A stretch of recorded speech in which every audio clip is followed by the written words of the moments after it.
Good morning, students. I welcome you all to 16th of July morning class, and which class we are going to discuss about the daily means answer writing practice. Today is our paper 4 day.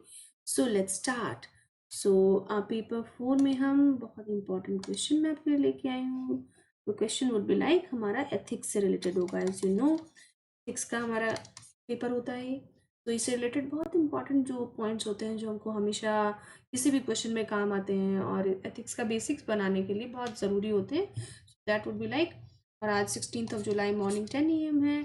So yesterday my day was very happening just because of you. Okay, thank you so much for all your well wishes and all. Okay, so let's start our questions today. So the EQ emotional quotient is much broader than the concept of IQ. IQ intelligence quotient. मैं आपको बताऊंगी क्या होता है individually, right? Analyze the statement in reference to their application in modern day. मतलब आज के time पे ये कैसा इसका इम्पोर्टेंस है EQ और IQ का, वो हमको बताना है. मॉडर्न डे एडमिनिस्ट्रेशन, एडमिनिस्ट्रेशन में इसका क्या यूज है वो हमको बताना. 150 वर्ड में ऑलरेडी है, राइट. आप इसको अपने वर्ड्स में खुद से लिखेंगे, ठीक है. ये आपका होमवर्क हो जाएगा. सो EQ मतलब emotional, emotionally how much you are emotional, और कैसे आप इमोशनली रिएक्ट करते हैं चीज़ों के लिए. इंटेलिजेंस मतलब आप इंटेलिजेंस है कितना, आपको मैथ्स में आपका कितना, सपोज कितना जल्दी आप, जैसे अल्बर्ट आइंस्टीन थे, वो उनका IQ बहुत हाई था, राइट. और ऐसे ही जो बच्चे हाईली एकेडमिक्स बहुत ज़्यादा करते हैं उनको बोलते हैं IQ ज़्यादा होता है. बट EQ थोड़ा नया कंसेप्ट है. EQ आप लोगों ने इतना नहीं सुना होगा. EQ भी एक होता है कि आप में इमोशनली आप कैसे चीज़ों को जज करते हैं और कैसे उनका डिसीजन लेते हैं, right. So what should be approach for this question? Highlight the difference between intelligence quotient and emotional quotient and show how later is a much broader concept than former. Then highlight the importance of high emotional quotient. देखो administration में हमको बताना है कि क्या होता है. Of course हमको जब क्वेश्चन एडमिनिस्ट्रेशन के लिए पूछा गया है तो हमको वैसे ही बताना होगा. तो हाईलाइट करना है हमको, पहले तो मीनिंग बताने हैं, फिर उसको एडमिनिस्ट्रेशन के लिए कैसे ज़रूरी होता है ये हमको बताना है. One face in governance and benefit occurring out of it, और ये कैसे गवर्नेंस में कैसे हेल्प करता है, कैसे इंपॉर्टेंस होती है इसकी, एंड कंक्लूड कर देना है इसको, ठीक है. देन ये देखिए इसका इंट्रोडक्शन क्या होगा. इंट्रोडक्शन में आप मीनिंग बताएंगे और अपकमिंग जो बॉडी पार्ट होगा उसके बारे में भी एक इन्फ्रेंस दे देंगे आप एग्जामिनर को, right. Like in intelligent question, intelligent आपको पता है is a measure of a persons cognitive, मतलब नॉलेज लेने का, उसमें कितना नॉलेज है. एबिलिटीज, जैसे मेरा IQ है, मेरा IQ कितना होगा आप बताइए. तो ऐसे ही जैसे आप इंटेलिजेंट होते हैं, जितने इंटेलिजेंट आप होते जाते हैं वो आपका IQ इंक्रीज होता जाता है, right. abilities allowing one to acquire knowledge, okay, learn and solve problems, while emotional quotient मतलब IQ का मीनिंग हमने देख लिया कि लर्न करते हैं हम, जितना जितना नॉलेज है हमको एक्वायर, प्रॉब्लम सॉल्व करने का जितना जल्दी कितना हम टाइमिंग लेते हैं, तो ये सब इसमें IQ का पूरा मेजरमेंट उसमें किया जाता है कि आप कितने नॉलेजेबल हैं. Then comes to EQ emotional question, measures one's ability to monitor emotions, cope with pressures and demands and control one's thoughts and actions. मतलब जो एक आदमी के कैसे एक्शंस और अपने प्रेशर में कितना कैसे काम कर सकता है, इमोशन को कैसे मॉनिटर करता है, ये आप इमोशनल क्वेश्चन में मेजर करेंगे, ठीक है. सो इमोशनल और इंटेलिजेंस आपको इसका मीनिंग पता चल गया. Then comes to body part. Body में होता है the difference in the concept of intelligence is emotional question and intelligence question, okay. मतलब इसमें इन दोनों में क्या डिफरेंस है हम ये बताया गया यहाँ पे. IQ measures concept like logical reasoning, word knowledge and math skills, while EQ measures creative abilities और इमोशनल एबिलिटीज. मतलब मैथ में क्या स्किल है आपका, और आप कितने प्रॉब्लम, कितना आपको नॉलेज है, कितना आपको जल्दी आप रीजनिंग का क्वेश्चन सॉल्व कर लेते हैं, ठीक है. तो ये आपका IQ दिखाई इससे डिसाइड होता है. देन इमोशनल जो हमारा, वो आपका कितना क्रिएटिव है, आप कितने जल्दी इमोशनली डिसीजन लेते हैं, तो वो आपका EQ डिसाइड करता है. It is not necessary that a high IQ person can easily make social bonds or relation, but a person with a high EQ is adept as maintaining relationships or building social bond. मतलब of course जो emotionally ज़्यादा उसमें active होगा person, वही करेगा ना कि हम सोशली ज़्यादा अच्छे उसके बॉन्ड होंगे. और जिसका EQ हाई है, ज़रूरी नहीं उसका EQ भी बहुत ज़्यादा अच्छा हो, मतलब वो सोशली भी ज़्यादा अच्छा काम कर रहा है और इमोशन से अपना क्रिएटिव भी हो, इतना टैकल कर पा रहा है चीज़ों को, अपने इमोशंस को. तो ज़रूरी नहीं है कि दोनों एक ही आदमी में होना, ठीक है, कंपल्सरी नहीं होता है. इंटेलिजेंस लेवल और IQ of a person may never change, but EQ can be increased through practicing self awareness, self confidence and self restraint of emotions. मतलब एक IQ है, सपोज आपका, आप IQ जितना है आपका वो उतना रहेगा, ठीक है, आप उसको इतना इंक्रीज नहीं कर सकते हैं उसको भी इंक्रीज, ठीक है। मे नेवर चेंज, देखो मे नेवर चेंज लिखा है कि कभी चेंज नहीं हो सकता, बट EQ हमेशा चेंज हो सकता है। आप कैसे इवॉल्व करते हैं सोसाइटी में, आप कैसे अपने डिसीजंस लेते हैं, आप कैसे आपका कॉन्फिडेंस वो इंक्रीज करते हैं, तो वो आपका EQ जरूर इंक्रीज कर देगा, ठीक है। सो देखो हमारे जो एथिक्स का पेपर है क्यों इंपॉर्टेंट है, बिकॉज ऑफकोर्स इसमें हमारा जो EQ है वो चाहिए। हम कैसे जो हम एज एन एडमिनिस्ट्रेटर बनने के बाद हम कैसे अपना इमोशनली हम हैंडल करते हैं चीज़ों को, ठीक है, तो वो भी इसमें इंपॉर्टेंट पार्ट हो जाता है। देन दस emotional quotient is broader then the just measuring one's intellect based on knowledge and aptitude in solving complex problems, and includes qualities of being self-aware, managing emotions, having self-motivation, recognizing emotions of others and handling relationships। मतलब emotional quotient is broader, ये EQ बड़ा होता है once किसी का जो simple जो intellect है, मतलब उसकी जितना उसमें दिमाग है, जितना बुद्धि है, जितना वो नॉलेज है उसमें, उससे ज़्यादा वो EQ बड़ा होता है, ठीक है। और वो जो कॉम्प्लेक्स प्रॉब्लम हो रहा है, जो डिसीजन मेकिंग में जो बहुत बड़े बड़े डिसीजन हमको लेने पड़ते हैं, तो एक एडमिनिस्ट्रेटर में हम कह सकते हैं उसका EQ बहुत हाई होना चाहिए, राइट। इमोशनली वो कैसे डिसीजन, क्योंकि उसको बड़े बड़े डिसीजन लेने होते हैं later on. And includes quality of being self aware, managing emotions, having self motivation, recognising emotions of others and handling relationship, ठीक है, कैसे रिलेशनशिप हैंडल करते हैं दूसरे लोगों से। Application in modern day administration, अब एडमिनिस्ट्रेशन में इसका क्या यूज होगा, वाइल बोथ आर सिने क्वा नॉन, मतलब बहुत ही एसेंशियल है, बहुत जरूरी है for modern day administrator due to need of complex set of skills in solving problems. मतलब आज के टाइम में बहुत कॉम्प्लेक्स है, बहुत हार्ड बड़े बड़े डिसीजन लेने पड़ते हैं, तो उसलिए आपका IQ भी जरूरी है और आपका EQ भी जरूरी है एडमिनिस्ट्रेटर के लिए। अब देखते हैं इसमें क्या है।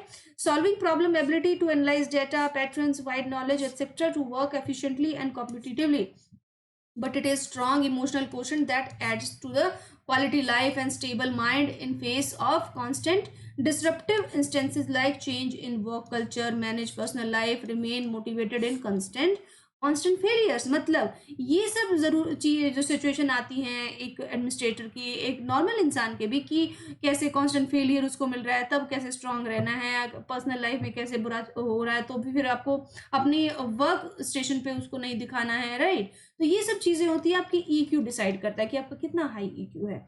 EQ helps in modern day administration in many ways which IQ alone cannot ensure। मतलब एक आदमी बहुत इंटेलिजेंट है, उसका मैथ्स बहुत अच्छा है, उसका रीजनिंग बहुत अच्छा है, तो जरूरी नहीं है कि उसका EQ अगर अच्छा है, अच्छा नहीं है तो वो अच्छा काम करेगा, अच्छा एडमिनिस्ट्रेटर बनेगा। एक अच्छा एडमिनिस्ट्रेटर बनने के लिए IQ से ज्यादा EQ चाहिए, right. Administrator of high EQ is capable of, एक जिसमें EQ ज्यादा होता है एडमिनिस्ट्रेटर में, वो किसके लिए कैपेबल होता है, using emotions in addition to cognitive abilities to function rather than relying solely on logic.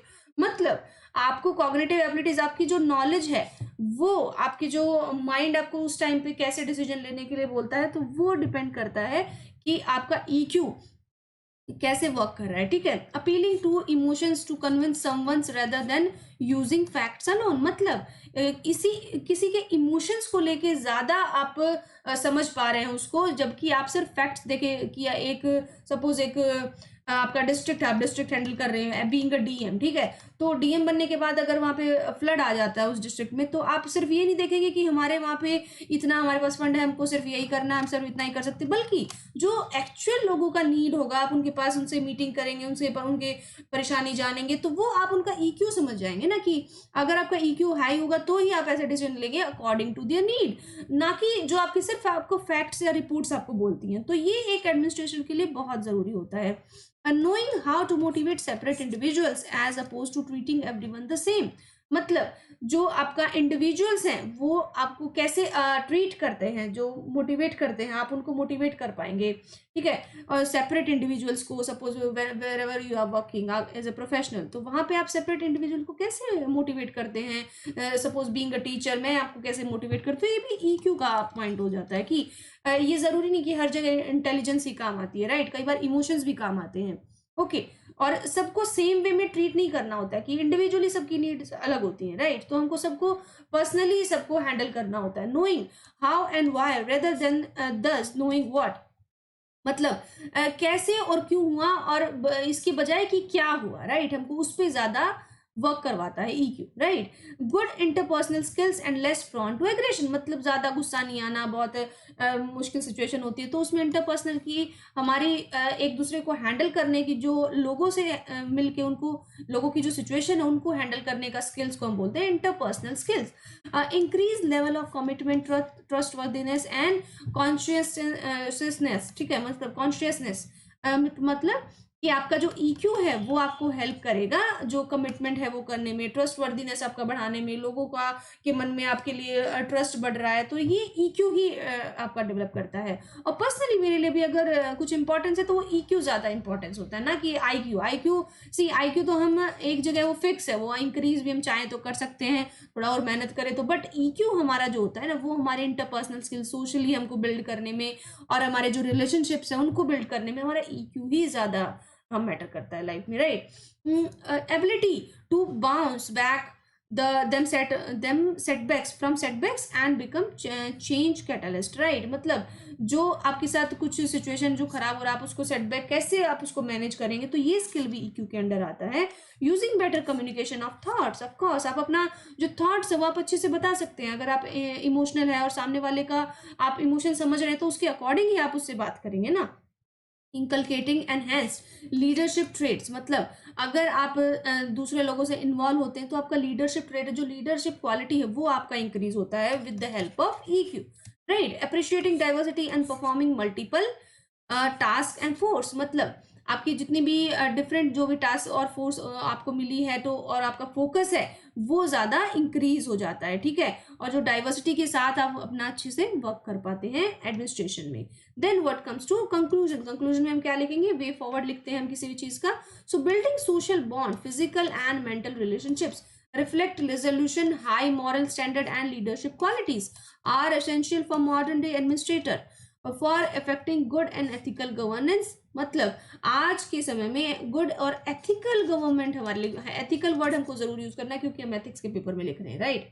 तो एथिकल गवर्नेंस को इंक्रीज करने के लिए, एथिकल गवर्नेंस में जो एडमिनिस्ट्रेटर है उनका पार्ट इंक्रीज करने के लिए हमको जो सोशल बॉन्ड है और जो फिजिकल बॉन्ड है, मेंटल बॉन्ड, सब तरह के रिलेशन और अच्छी लीडरशिप क्वालिटी बनाने के लिए हमको क्या करना चाहिए, higher intellect IQ alone can not guarantee such, मतलब सिर्फ अकेले आईक्यू से आप बहुत इंटेलिजेंट और आप आईएएस बन गए तो जरूरी नहीं कि आप अच्छे एडमिनिस्ट्रेटर भी होंगे, ठीक है? ये देखिए such, hence there is a need for high emotional quotient also, मतलब ईक्यू भी होना बहुत जरूरी है। आप लोगों के इमोशन को समझे वहां पे जाने के बाद, जरूरी नहीं कि आप इंटेलिजेंट है, आप अच्छे जो जल्दी डिसीजन लेते हैं, आप जल्दी अच्छी रिपोर्ट्स बनाते हैं, तो वो जरूरी नहीं है, आपको इमोशनली भी आपको एक्टिव होना पड़ेगा being an administrator, right? So this is all about the question और these are my different handles, आप मुझे यहाँ पे सब पे ज्वाइन कीजिए for further class information. Next class कब आएगी, ये मेरा ये चैनल है टेलीग्राम पे, इस चैनल पे मैं आपको बताऊंगी, और मेरा जो ग्रुप है मैं फर्दर ऑन आपको ग्रुप में ऐड कर लूंगी वहाँ पे, राइट? सो अनअकैडमी पे आप मुझे ज्वाइन कर सकते हैं मॉर्निंग 11 AM और 6 PM पे क्लास में, और यूट्यूब पे मेरी रेगुलर क्लासेस होती हैं 10 AM और 4 PM, राइट? सो इसीलिए आप मुझे सब्सक्राइब कीजिए यूट्यूब पे, और this is mean this thing, I been teaching UPSC CSC students from last 3 years and I'm an able educator on an academy also, so you can join me for further classes. So thank you so much for your patience. Thank you so much.